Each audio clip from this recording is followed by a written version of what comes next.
যুবলীগ ছাত্রলীগের সন্ত্রাসীরা আমার সহযোদ্ধাদের রক্ত ঝরিয়েছে, সেই সন্ত্রাসীদের বিচার চাইতে এসেছি। আমরা এই অন্তর্বর্তীকালীন সরকারের কাছে মৌলিক সংস্কারের নিশ্চয়তা চাইতে এসেছি।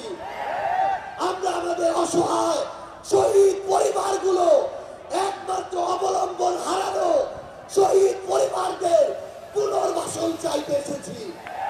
আমরা আমাদের আহত যোদ্ধাদের তাদের প্রয়োজনীয় চিকিৎসা নিশ্চিত করার অধিকার চাইতে এসেছি।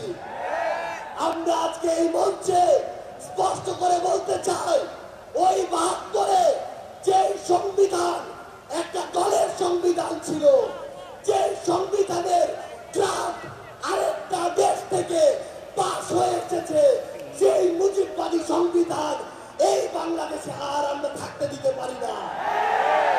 আমরা আজকের এই মঞ্চে মুজিববাদী সংবিধান ভেঙে চুরে শেষ করে দিয়ে নতুন সংবিধান চাইতে এসেছি। সংগ্রামী সহযোদ্ধারা, আমাদের যে লড়াই, এই লড়াই শুধু ২৪-এর জন্য লড়াই না।